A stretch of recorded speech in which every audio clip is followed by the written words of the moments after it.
नमस्कार दोस्तों, एक और नई वीडियो में आपका स्वागत है। और आज की वीडियो थोड़ी अलग होने वाली है दोस्तों बाकी सब वीडियो से, क्योंकि इसमें जो हम बात करने वाले हैं जिस वैकेंसी के बारे में, ये वैकेंसी थोड़ी अलग है बाकी सब वैकेंसी से। तो क्या नया है इस वैकेंसी में, आइए फटाफट से हम लोग जानते हैं और वीडियो में आगे बढ़ते हैं। लेकिन उससे पहले अगर आप हमारे चैनल पर नए हैं तो पहले चैनल को सब्सक्राइब कर लीजिए, और अगर पेज पे नए हैं तो पेज को फॉलो कर लीजिए। तो फटाफट से हम लोग शुरू करते हैं दोस्तों। तो ये देखिए जो नोटिफिकेशन निकला है दोस्तों, ये ईस्ट सेंट्रल रेलवे की तरफ से निकला हुआ है। और ये नोटिफिकेशन है, नोटिफिकेशन नंबर यहाँ पर दिया हुआ है ECR धनबाद री एंगेजमेंट 1/25 धनबाद डेटेड 26/5/2025 को निकला हुआ है ये। और यहाँ पे देखिए क्या है, for re engagement of retired staff against vacant post on contractual basis in Dhanbad division east central railway. तो कहने का मतलब यह है दोस्तों कि जो भी हमारे रिटायर्ड कर्मचारी हैं, जो रेल से रिटायर हो चुके हैं, उन लोगों को दोबारा से रेल में ज्वाइन करने के लिए एक अपॉर्चुनिटी दी जा रही है यहाँ पे इस नोटिफिकेशन के माध्यम से। और वो लोग दोबारा से ज्वाइन कर सकते हैं रेल को, बशर्ते कि उनकी फ़िटनेस होनी चाहिए, वो मतलब उनकी इच्छा होनी चाहिए दोबारा से नौकरी करने की। और ये कम्प्लीटली कॉन्ट्रेक्चुअल बेसिस होने वाला है, ये परमानेंट नहीं होगा, ठीक है। तो यहाँ पे देखिए in terms of RBE number 96/2024 and 115/2024 and guideline issued by GMP ECR Hajipur, application is being invited from retired railway employ against vacant post on contractual basis in Dhanbad division east central railway, details of vacancies being furnished below.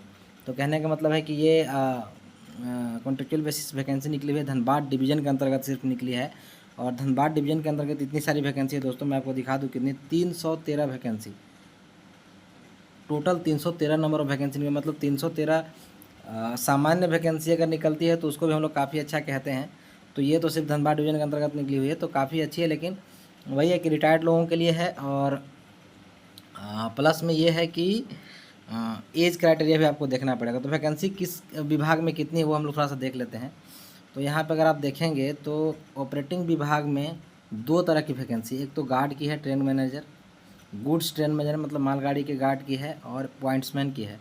और number of vacancy देखेंगे ना दोस्तों, 52 number of vacancy आपको goods train manager की, guard की 52 vacancies हैं, और साथ में पॉइंट्समैन की 130 नंबर ऑफ़ वैकेंसीज़ हैं। तो काफ़ी अच्छी संख्या में यही दोनों वैकेंसीज़ कह सकते हैं कि है। उसके बाद कोल कमर्शियल के अंतर्गत अगर देखेंगे तो एक वैकेंसी है WBA पोस्ट की, ये लेवल 1 के अंतर्गत आता है, और इसमें आपको 16 वैकेंसीज़ हैं, ठीक है। उसके बाद कमर्शियल में आपको CCTC की वैकेंसी है, लेवल 3 की वैकेंसी है, और 3 ही पोस्ट इसमें है। उसके बाद इलेक्ट्रिकल TRS में JE की वैकेंसी, लेवल 6 की vacancy, total 4 number of vacancies हैं यहाँ पे। उसके बाद मैकेनिकल में आता है, तो मैकेनिकल में आपको डीजल सेट पतरातू के अंतर्गत जो वैकेंसी है वो यहाँ पर दिया हुआ है, देख लीजिए।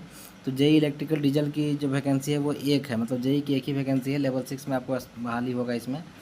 असिस्टेंट लोको शेड इलेक्ट्रिक की वैकेंसी है आपको 3 नंबर में, लेवल 1 की वैकेंसी है। उसके बाद टेक्नीशियन 3 इलेक्ट्रिकल डीजल की वैकेंसी जो है वो एक है, ठीक है, और ये लेवल 2 की नौकरी है। मैकेनिकल CNW में देखिए कितनी वैकेंसी है दोस्तों, तो JE की 3 वैकेंसी है, काफ़ी अच्छी संख्या में कह सकते हैं, लेवल 6 की नौकरी है दोस्तों।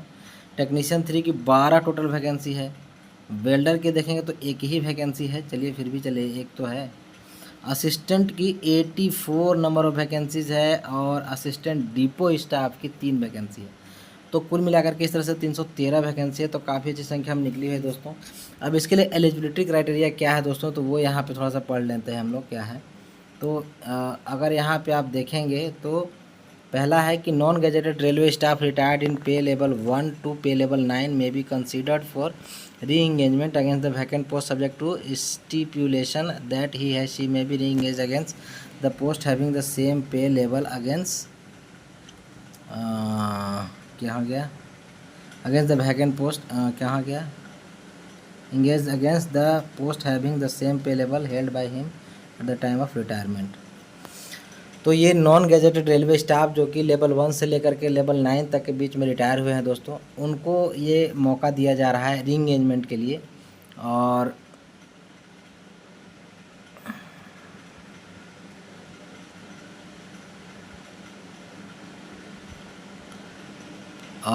जो पोस्ट वो रिटायर हुए हैं जिस पोस्ट में, वो सेम पोस्ट तो शायद नहीं मिलेगा उनको, लेकिन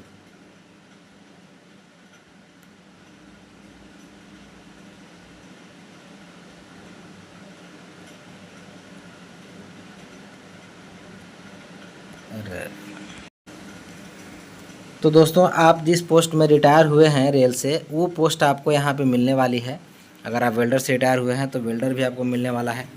अगर आप फिटर से रिटायर हुए हैं तो फिटर आपको मिलने वाला है। इस तरह से आपको यहाँ पे पोस्ट मिल जाएगी। साथ ही आपका जो एज लिमिट है वो 65 साल इसमें रखा गया है।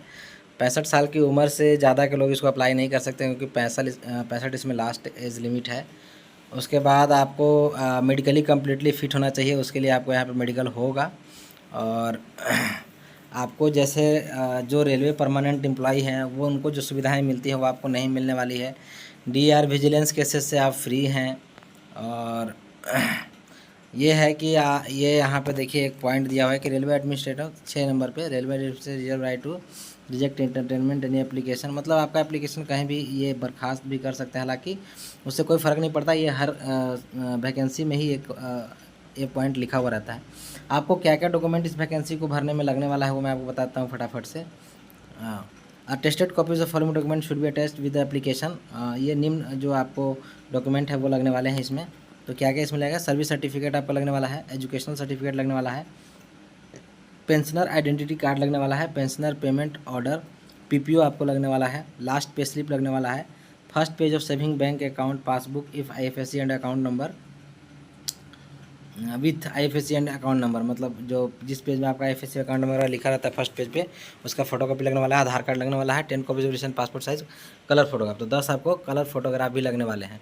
और इसको आपको अप्लाई कैसे करना है? तो field application for long with the relevant document in PDF format can be send to the email ID of the personal department of Dhanbad division EGRS Dhanbad को आपको मेल कर देना। सीधे अपने घर में बैठे ही आप जो इसका फॉर्म है उसको भर के उसका सारा डॉक्यूमेंट अटैच करके उसका एक वीडियो बना करके EGRS धनबाद को आप मेल कर देंगे to the affiliation centre Dhanbad railway manager office east central railway Dhanbad on 16/6/2025। मैंने 16/6/2025 के पहले तक, मतलब ये 16/6/2025 तक समझिए कि लास्ट डेट है आपकी।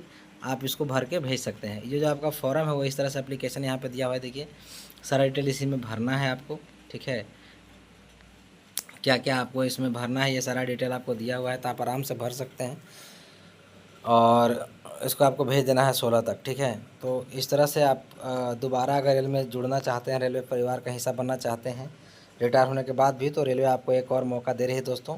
एंड इस वीडियो को ज़्यादा से ज़्यादा शेयर करिए रिटायर कर्मचारियों तक, ताकि वो अगर उनमें से कोई भी अभी फिट है, क्योंकि बहुत सारे रेलवे कर्मचारी रिटायर होने के बाद भी फिट फाट रहते हैं, तो वो दोबारा से इसमें इंगेज हो सकते हैं दोस्तों। तो उनके लिए ये सुनहरा अवसर है। और बैठे बैठे क्या करेंगे, उससे बढ़िया है कि कुछ ना कुछ काम यहाँ पे कर लेंगे, अगर घर में एंजॉय नहीं कर पा रहे हैं तो।